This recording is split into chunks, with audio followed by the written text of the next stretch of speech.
Au fond de l'océan, j'écoute la voix de mes frères qui résonnent. Partis pour l'Eldorado, certains sont restés captifs.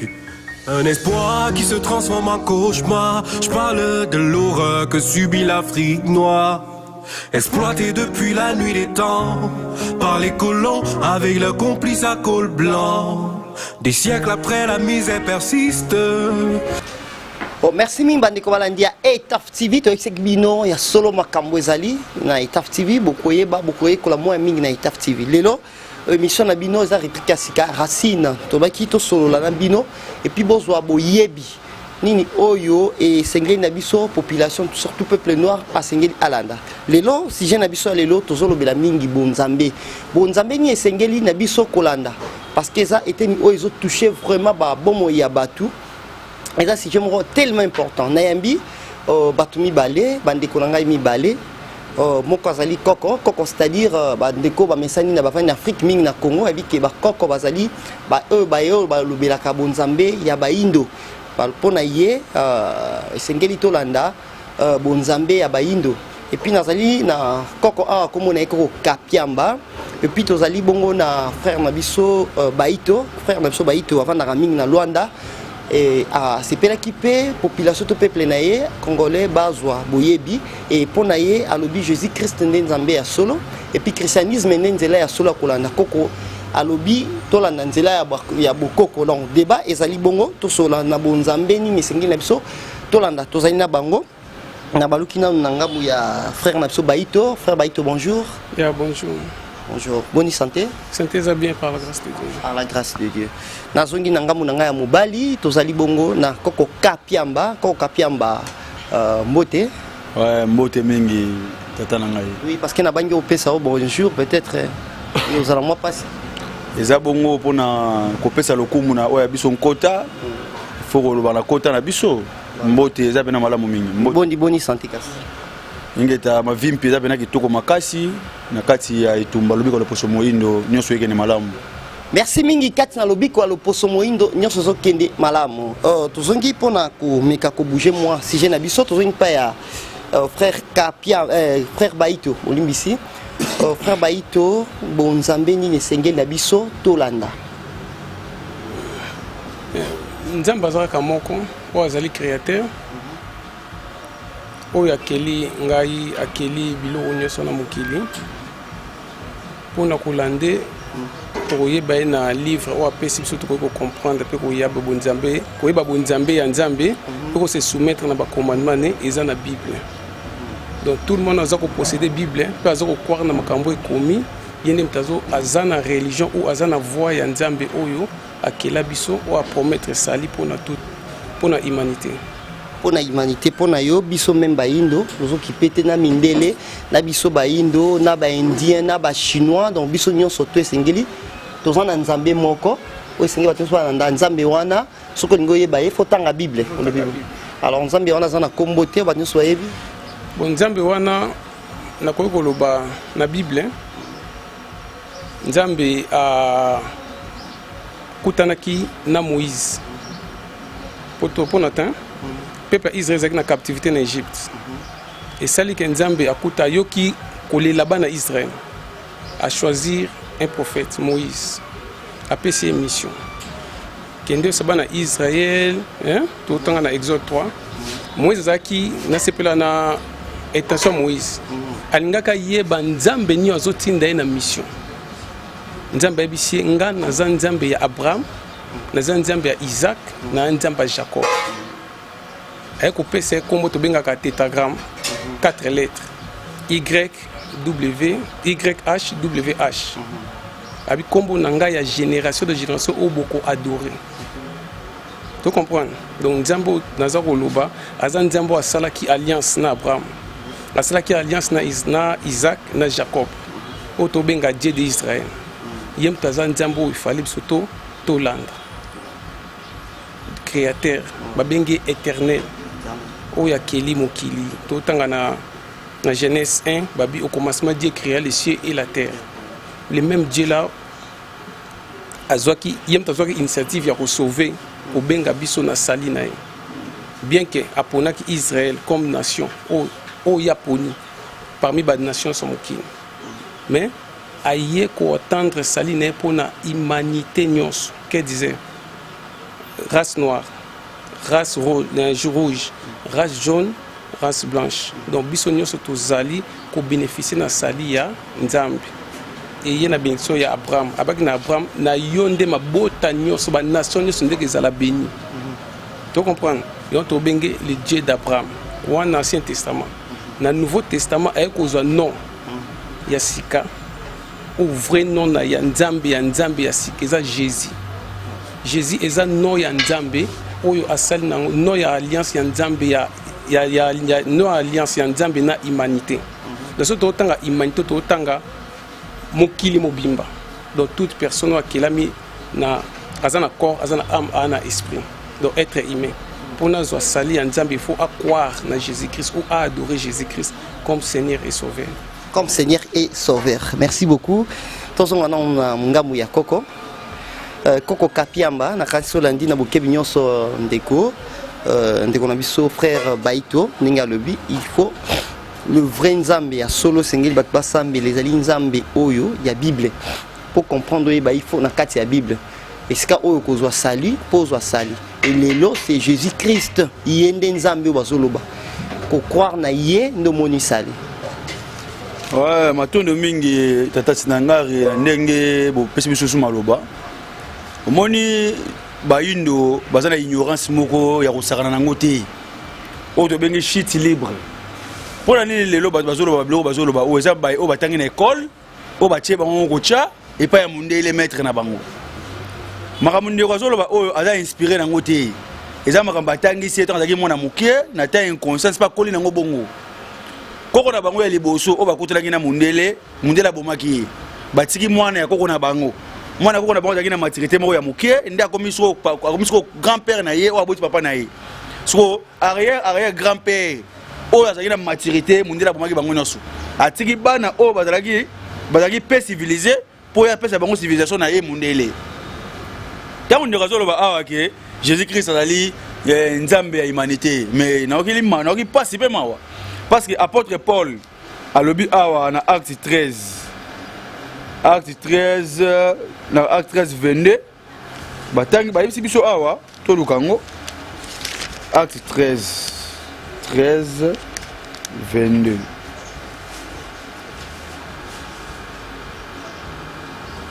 Voilà, dans le temps, toujours est là Koko Luka version vraiment. Et TV, abonnez-vous massivement parce que les lois à Koinda Pilo Lingudi, fallait que vous allez au moins à Makamboyo. Donc, ils appellent ça moi ma casse mingi Koko, n'a évité. Voilà. Balobi, on a acte des apôtres 21 22 et pas l'apôtre Paul Yemoko. Balobi, puis les a rejeté, il est ressuscité pour roi David. Quel il a rendu ce témoignage. J'ai trouvé David, fils d'Isaïe. Homme selon mon cœur qui accomplira toutes mes volontés. Toina 23. C'est de la postérité de David que Dieu, selon sa promesse, a suscité à Israël un sauveur qui est Jésus. Tendance à tous les peuples d'Israël. C'est de la postérité de David que Dieu, selon sa promesse, a suscité à Israël un sauveur qui est Jésus. Postérité à David. Hier, ça vient dans Congo à David. Israël est sous captivité romaine. Baron Baché Bona Kiboumbu. Ponce Pilate a gouverné Baron époque où on est là. Jésus-Christ a été enfant promis. Car au bout de temps, pas le monde la Bangona, Boumbu a été dans le romain. Bus de l'Afrique de Congolais. Makambu ya Israël to côté de ndenge nini. Po tangu ne razo ba lesusu ke Nzambe aza Jésus. Nzambe aza Jésus.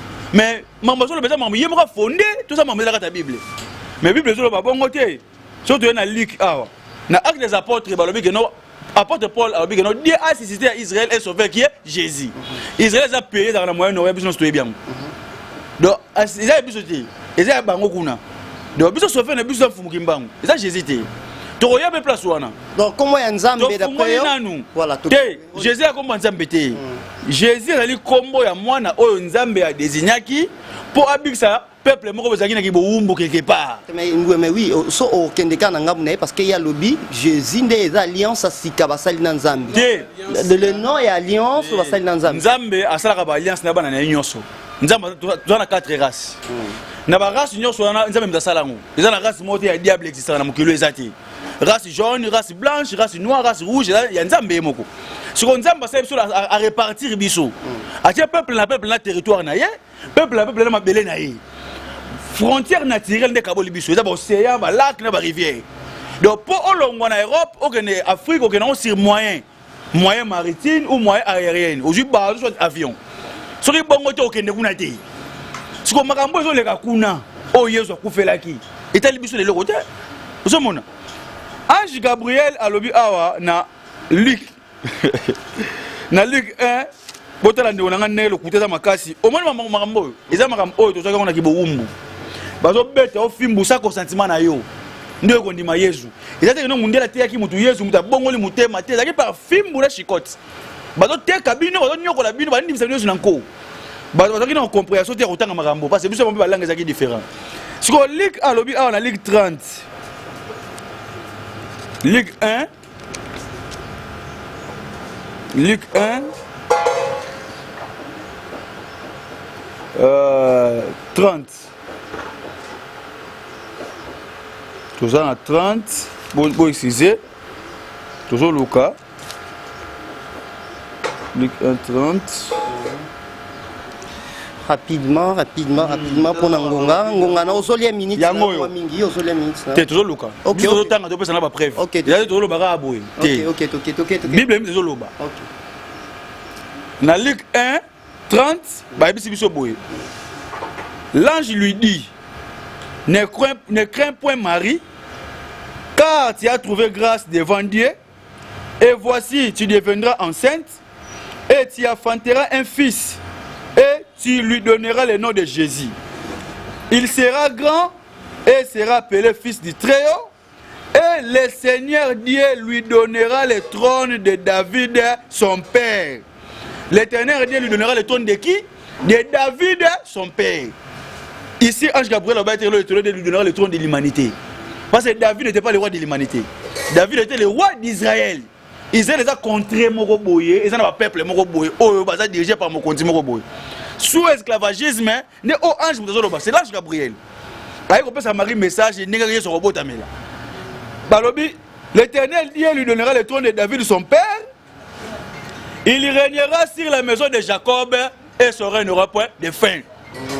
Il régnera sur la maison de qui? De Jacob. Et il régnera sur l'humanité? Non. Merci beaucoup, merci Tozonga, frère Baito. Frère Baito, je ne sais pas, place où on a ce qui est clair, et c'est tellement clair de quoi la qui c'est qui est. Oui, Yesu azali seulement à Kubaroti, qui est un de quoi tangi à Wakoti, qui a un bokondia, Kokonaye David. Il y a paranaye David, non? Voilà, c'est ça, non? Oui, il y a Kokonaye David. Il y a Kokonaye David, Azaki roi, il y a Israël. Israël, ils ont connu Israël, nous le bâté humanité, donc il mobimba. Voilà. Bon, na ba ko loba tout azoloba parce que otanga Bible eza kodunga naza nango. Voilà. Donc otanga nika Bible dans ça la kata Bible, za kata nzambe na. Pour rejoindre kaka ngai na Bible nanga.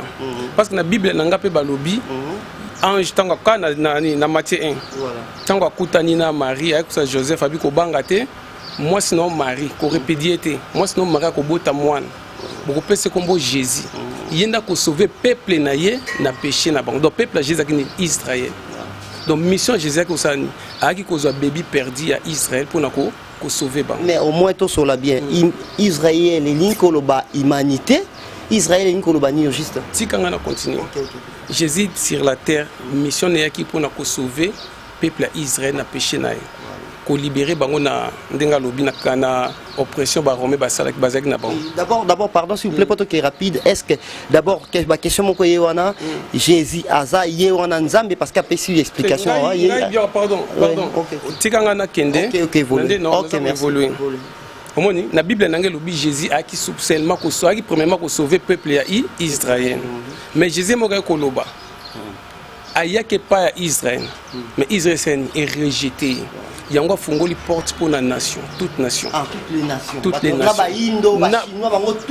Bible le Bible dans Jean 3, verset 16. Oui, toutes les nations, c'est-à-dire toutes les nations. Bible, car Dieu a aimé le monde, qu'il a donné son Fils unique.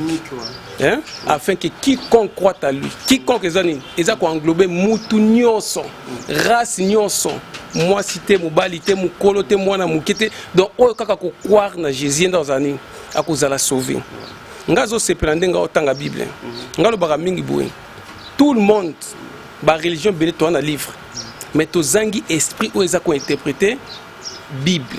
Parce que pour nous interpréter éclaircissement Bible, il faut la éliminer le Saint-Esprit. On sait que ça on va comprendre bien. Au lobby donc biso il te continue à katsa Israël. Grâce à la bénédiction. La bénédiction il y a Abraham. Il y a Abraham, ok. À travers Jésus-Christ. Donc à travers Jésus-Christ. Donc Jésus-Christ c'est ça la pont où est lié Israël na nation. Il y a qu'on ramène biso tout ça dit troupeau tout ça parce que s'il vous plaît parce que Jésus a envoyé pour sauver le peuple d'Israël. Le peuple d'Israël d'abord. D'abord le peuple d'Israël. Et Israël ba yambiete yango après si a tourner mon Congo na Israël après a fongoli ko porte pour na biso ba nation. Voilà. Digne raisonnement normal, hein, digne raisonnement normal. Après si Israël mon Congo, cela veut dire s'il vous plaît, cela veut dire Israël azali sous la bénédiction nzambe te donc tilelo nzamba pesa mon Congo donc ba nation mususu nde bazo bénéficier ça. Ça pesa na rôle babou na sepela mingi hein. Et là où le cas na Israël. Ezaki na nzambe moko abimaki na Israël. Mutakotaki na Israël zaki Jézabel, femme ya roi Akab. Babenge Dieu de Baal. Baal azwaki ba prophète na Baal bazwaki monotone donc opportunité ko prêcher évangile ou ya ko prêcher comme ba serviteur ya nzambe. Ba bomi plusieurs serviteurs itikala kaka na Eli. Siko libota Israël abandé ko confronter na deux côtés. Côté moko ndimi Baal, côté moko ndimi Yahweh ou abenge éternel, Dieu créateur. Et là, jusqu'à quand Bino beaucoup branché, beaucoup tombé dans deux côtés.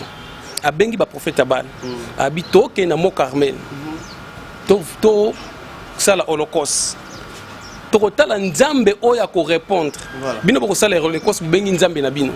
Ngape na kosala na benga éternel nzambe na nanga. Nzambo azali véritable fosani. Akitisa moto. Wantu konzima.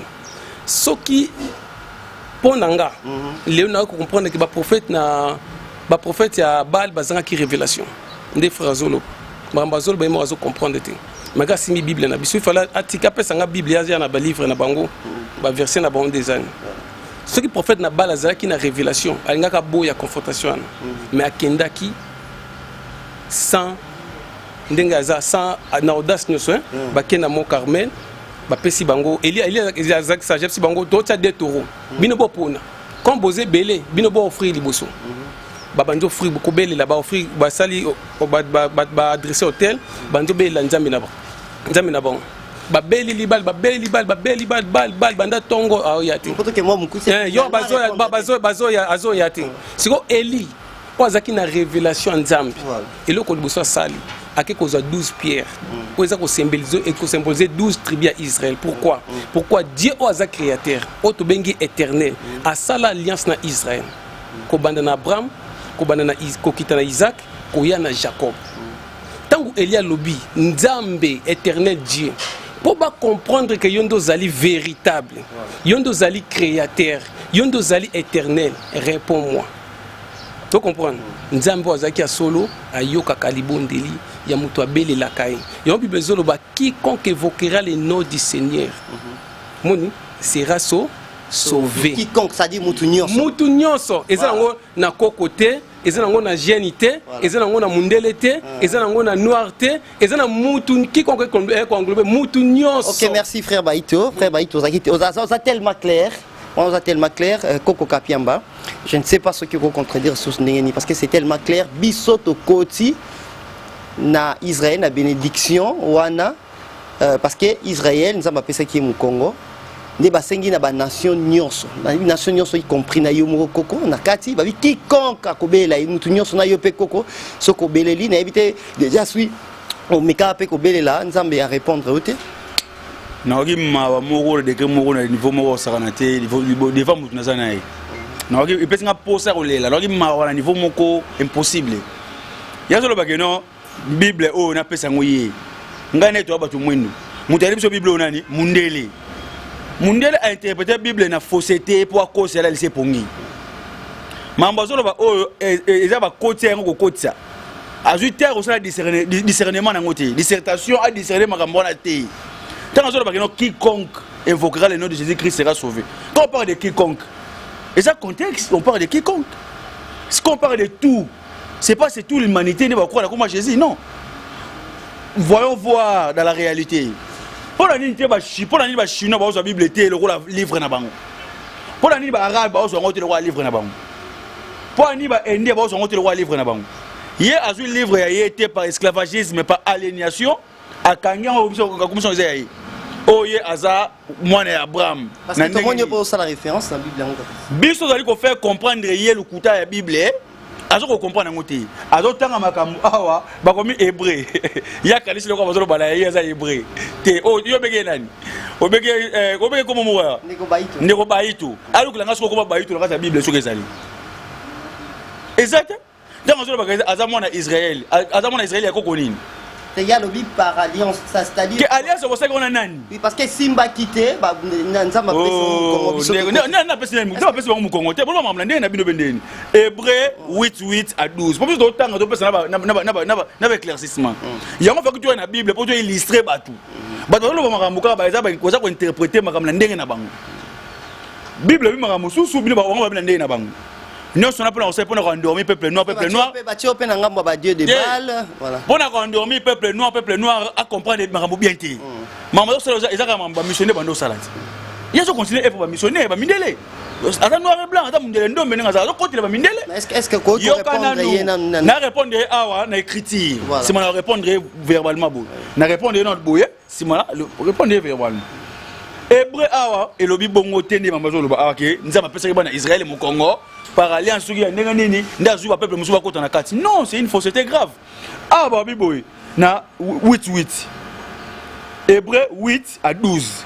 Babi, car avec les pressions des blêmes que le Seigneur dit à Israël, voici les jours viennent, dit le Seigneur, où je ferai avec la maison d'Israël et la maison de Juda.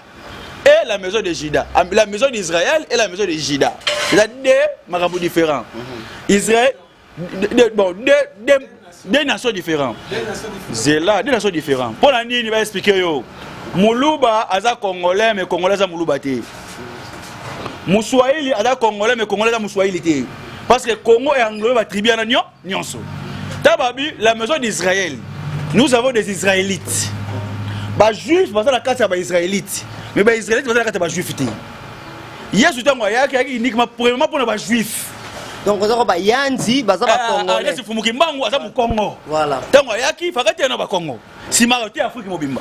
Surtout si le Congo va par exemple Fumukimbangu. Il a se retourner vers Afrique Mobimba. Il Bolobani. Par rapport à contexte, par rapport à métaphore, il y a métaphore, il y a Roloba. Il y a une façon d'exprimer. Ce qui, tout le monde est debout. À utiliser mon monde. Pourquoi utiliser mon monde dans le monde? Parce qu'il y a des gens ici. Donc, si on se bazali, mon monde sera toujours utilisable. Ils auront sens pour battre bazar. Si on aller partout dans le monde, quel monde oyo apporte nini ya Yesu ya na Afrique côté ya batu bandi ma Yesu. Ate ngata apporte moko ya mutu mwindu o ya côté ya batu. Pardon. Nakolo baboy. Omoni na effusion Saint-Esprit. Effusion Saint-Esprit. Balobi nation nyonso ya monde ibande ko kende ko adorer na Jérusalem, y compris ba éthiopien avec ba noir, y compris ba égyptien, ba nation nyonso Afrique bande ko kende ko adorer na Jérusalem. Tanga acte des apôtres. Tant acte des apôtres de. OK.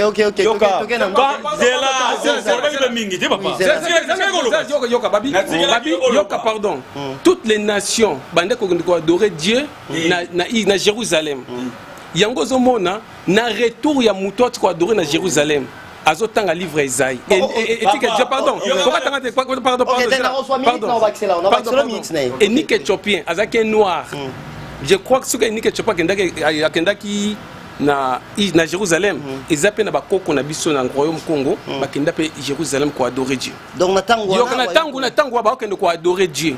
Si qu'on a retour ya Nick. Donc na tango wana royaume Congo ezalaki bon, to ba ata ezalaki te, mais les noirs aussi, bazaki na notion en Nzambe. Oh ba bandeko kende. Ba bandeko kende ko adorer Nzambe na Jérusalem. Na retour ya moko tango to sala adoration, azotanga livre Esaïe 53. Mais makambo tanga zo comprendre te. Ezan demandé ba église de noirs donc azo comprendre maman ba tanga comprendre te. Il fallait Nzamba intervenir. Atinda Philippe akende ko expliquer, ko interpréter les makambo. Peuple Philippe azaki na esprit ya Nzambe. Babi Philippe bake ko la kisa mutona ke makambo zo tanga et parler sur Jésus-Christ. Oaza sauveur ya humanité. Et ni Éthiopien azaki noir na batnelos ba yambi Yesu comme Seigneur et sauveur. OK. Pardon. Bazui baptême, pe bazoki baptême ya Saint-Esprit. Na ndimité muto aza baptisé dans Saint-Esprit okanga munoko. Tout le monde doit avoir baptême à Saint-Esprit à parler pour Jésus. Tant que bazonga ki kotoyo, ba ki ko parler pour Jésus. Donc évangile, ndé balobaka et y a te pour la colonisation, arme ba blanc ba ki ko utiliser pour na ko maltraiter peuple africain. Non. Bim promesse en Nzambe moko azo croire Nzambe azo koloba Nzambe lobaki Yesu abaki évangile oyo et que pendant tina extermité à terre. Donc tozana évangile lo pour la volonté ya Nzambe. OK, merci. OK, Koko Toké, tu évolues nayo parce que il faut auto répondre parce que eloko moko lobaki est important lobi batu bakoti na bénédiction c'est grâce parce que peuple d'Israël bandima qui est parce que message yaki dans Israël. Après, voilà. Biso tout ça va descendre à Abraham T. C'est pas au nom de l'Abraham que Biso de continue alliance ou le Kouta. Parce que Abraham soit atteint dans Genèse 15-18. Parce que au Nouveau Testament, dans l'Ancien Testament, sur Bible Genèse 15-18, ma belle va passer Abraham qui le mobimata. Tant Abraham va faire l'alliance na Yahweh. Nouvelle alliance pour ma la Genèse 15-18 la Bible batanga ba pesa que mokimo matin ba pesa que ma belle Abraham banaki dans la fleuve Fati na mer rouge. Comment biso doit en dehors ya territoire wana pour ne bénéficier na bénédiction d'Abraham. C'est pratiquement impossible. À lobby clair, à lobby boye.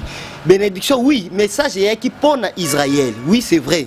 À wana côté on a besoin d'accord. Oui, c'est vrai.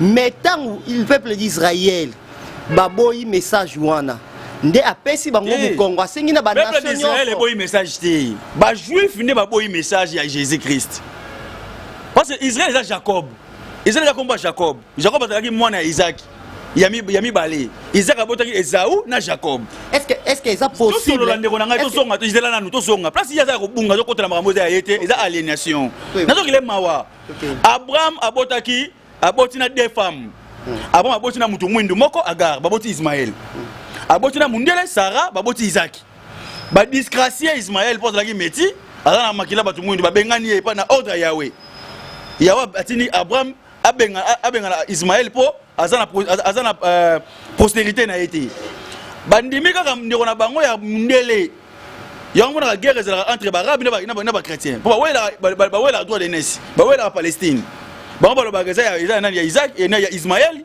bango baloba no maman besoin enfant illégitime ba la réalité ba benga na réalité ils ba guerre familiale to songi na en place mukende kona ngai nous on a l'histoire ya Abraham place bo mona sika mambe bandaki Abraham otaki Ur za le Irak balongole na Ur ba mena Kana le Palestine siko kuna ndio azaki na Kana nzala sai ba kuna pasi nzala mokate nzala pena ba ba séjourner na Égypte ba ye na Égypte Abraham abisi moi sine Sarah boye soki ba Égyptien ba tuni yo koza moi sine ngai ba petite sœur nanga pour na zo moi ko vivre na sima na yo Abraham aza pa na biso te wana Égypte a da grande puissance et vivre déjà ba pharaon bazalaki déjà Abraham tanga yele ko bazaki ba étranger to ba ki bango te moi ko distinguer bango so yana lekito oui moi sine mobile ezalaki te Abraham tanga lobi bango ba continue na Égypte et ça dit que pharaon tout Moses idée pharaon tout Moses idée il croyait pas à Yahweh ayebi kutu mambo ya Abraham te ndé siko azwaka mwasi Abraham Sarah comme femme na ye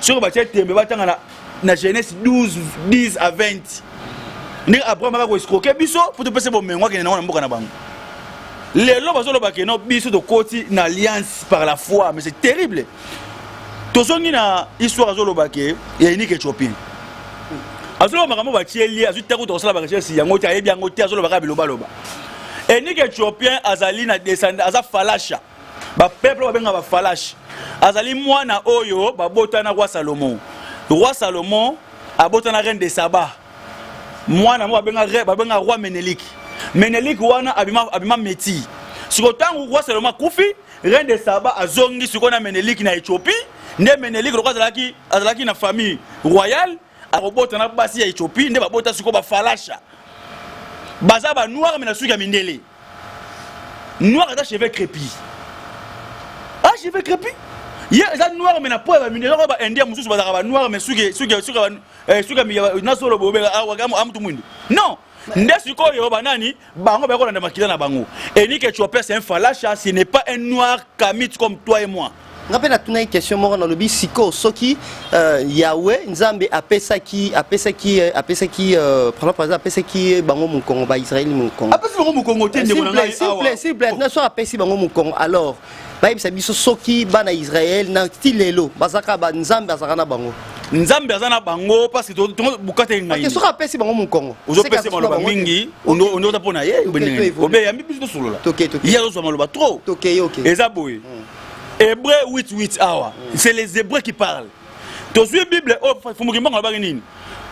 Bokanga lukute muyibi na mambo yela kibino. Il faut qu'un voleur soit saisi avec l'objet qu'il a volé. Nene lebe sur Bible. Mundele. Bible mal interprétée, histoire na yemoko mundela tie biso pe na kati. Po ya mbuye biso. Yango to mo comprendre ce que Bible parce que fumukimba ngolo ba révélateur des choses cachées. To biso ko tanga mambo za ko bata ma auto comprendre. Oh, mais histoire biso ba hébreu. Ba bengo za épître. Épître veut dire lettre. Lettre adressée à qui? Aux Hébreux. Où est lettre adressée aux Africains? Dans la Bible. Exact. Par Nabi exact. Autant épître aux Corinthiens, nous ne sommes pas des Corinthiens. C'est une ville qui est en Grèce. Autant aux Romains, nous ne sommes pas des Romains. C'est un pays, c'est une ville qui est en Italie. Oh, c'est différent par réalité. Autant aux Corinthiens, nous ne sommes pas des, autant aux Thessaloniciens, nous ne sommes pas des Thessaloniciens. C'est un pays dans le Moyen-Orient. Autant aux Éphésiens, nous ne sommes pas des Éphésiens. Autant aux Galactes, nous ne sommes pas des Galactes. Oh. Mais ça va l'être, parce que c'est réellement beau. Si on est esprit, on est là. Non, Galate c'est un pays qui existe. Éphèse, Ezali, Philippines, Ezalaka, Rome, Ezalaka, Corinthe, Ezala grec, Ezala Grèce. Palestine, Ezalati, le Bundaku de guerre. Hébreu, bah peuple bana semi, bah peuple sémite. Comment ils sont africains, ils contre la maman, ils sont TP, ils sont c'est par le Saint-Esprit, c'est terrible. Hébreu 8:8 ah ouais, ils sont bon au tende on a ngazoka mawa ta ndeko na ngazo betela makambo tout depuis sanga posa kolela po makambo e kangisi ba koko na e beti bango fimba teki biso so lo ba fro américain ba koma ba fro brésilien ba koma ba fro nani oyo anglaise ba koma c'est esclavagisme. C'est Jésus-Christ ba pandémie tout ba esclave ba monter kabiso so on est Jésus-Christ que l'Afrique est devenue misérable. C'est au nom de Jésus-Christ que nous étions vendus comme des bétails. C'est au nom de lui. Il n'est pas un Dieu de la bénédiction, mais c'est un Dieu de la malédiction. Parce que dans le combat Jésus-Christ, nous sommes comme esclaves. À porter ce bonheur mortel. Il y a le but que on s'en parce que Israël au Congo, tant qu'on va boyer, on se retourner vers la nation, n'a plus de côté. Mais c'est terrible. Moi rapidement tout comment. Moi rapidement au quatrième âge. On va repasser un moment. On va déjà. On a récupéré en sous na oh le bio. Hébreu 8:8 na koma nga pena awa na 8 na ngai pena bien 8 bombre ngai yo la pouye car c'est avec l'expression d'emblème que le Seigneur dit à Israël car avec l'expression d'emblème problème que le Seigneur dit à Israël Israël quand on est le bela voici les jours viennent dit le Seigneur où je ferai avec la maison d'Israël et la maison de Juda. Juda n'est pas juif. Bah où est-ce qu'on a 12 tribus d'Israël.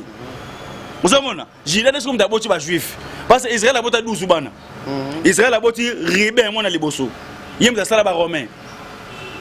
Voilà peut-être foulon la parenthèse mususu. A boté Simeon mon ami balé, yene papa français. A boté Nephtali, papa ba italien. A boté na Juda, yene ko 4 mois na Jacob, n'est ko a boté ba juif. Bazabulo bazali bagad badan bazé Benjamin bazé belé tout est dans 4 on a Judas a 4 mois na Jacob, Israël nem d'abord ba juif. Ruben nem d'asali ba romain. Simon sali ba français, Nephtali ba sali ba italien. 12 tribus d'Israël ba panza ba nosa la Europe de 12. 10 tribus. Tu refonga la paramètre na mususu. Tout ça na pour on a la prédiction impossible. Awa a biso boye et la maison de Judas. Judas tout temps déjà il est comme juif. Une alliance nouvelle. Une alliance nouvelle. Non comme l'alliance que j'ai traitée avec leur père. Les jours où je les ai pris par la main pour les faire sortir d'Égypte. Au moins, de alliance ça qui va qu'on a bango à boyango. À ça bango alliance sika. So alliance wana yoka. Car ils n'ont pas été persévérés dans mon alliance. Et moi aussi, je ne me suis pas soucié d'eux, dit le Seigneur. Mais voici l'alliance que je ferai avec la maison d'Israël. Mais voici l'alliance que je ferai avec la maison d'Israël. Ces jours-là, dit le Seigneur, je mettrai mes lois dans leur esprit, j'inscrirai dans leur cœur, je serai leur Dieu et ils seront mon peuple. Je serai leur Dieu et ils seront mon peuple. Est-ce que c'est le Dieu le Père? Donc, qu'il m'a boyé, n'est pas chinois, indien, arabe, tout le monde. Donc, il y a Israël. Est-ce que c'est le Dieu de tout puissant? Non! C'est un Dieu d'une race. Azali Nzambe ya race moko boye. Le roi la alliance na Abraham na Yeshua qui na konna. Parmi trois exemples pesaka ye moko Yeshua ka nde bana ne bakenda ka bumbu na Égypte.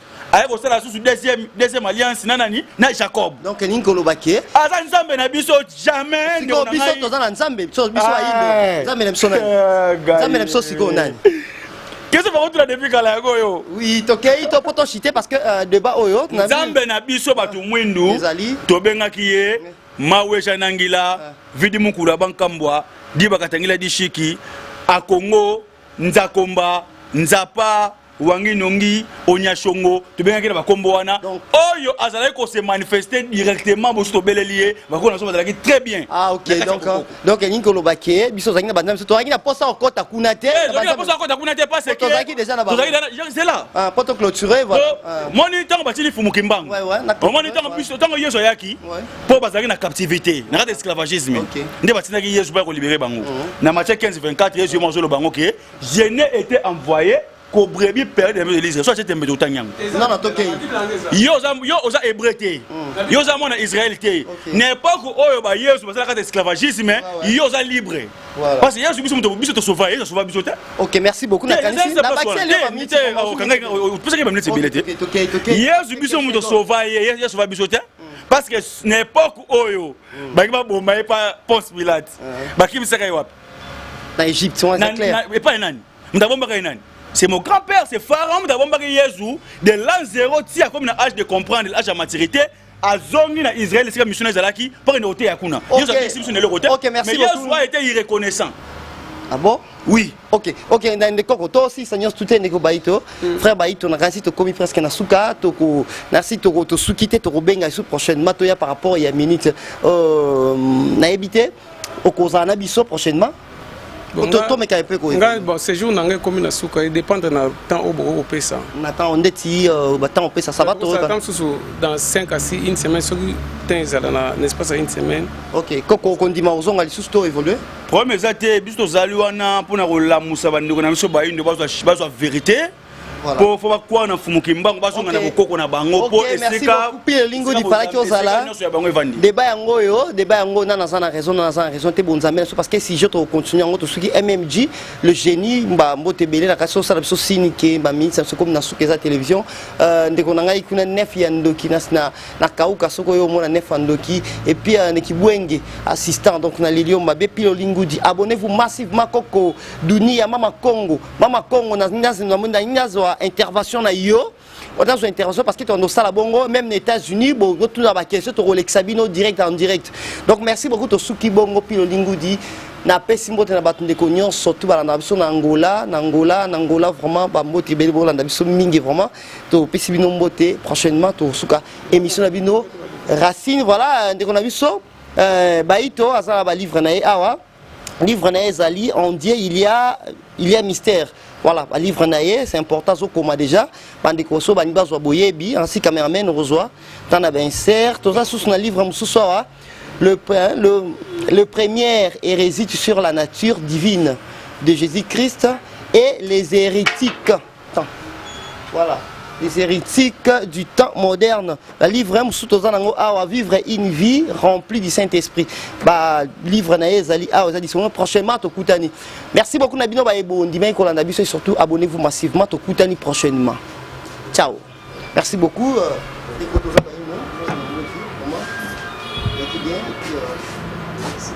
Voilà, mais c'est prochainement, tout mon ami, prochainement. Au fond de l'océan, j'écoute la voix de mes frères qui résonnent. Partis pour l'Eldorado, certains sont restés captifs. Un espoir qui se transforme en cauchemar. Je parle de l'horreur que subit l'Afrique noire. Exploité depuis la nuit des temps par les colons avec leurs complices à col blanc. Des siècles après la misère persiste.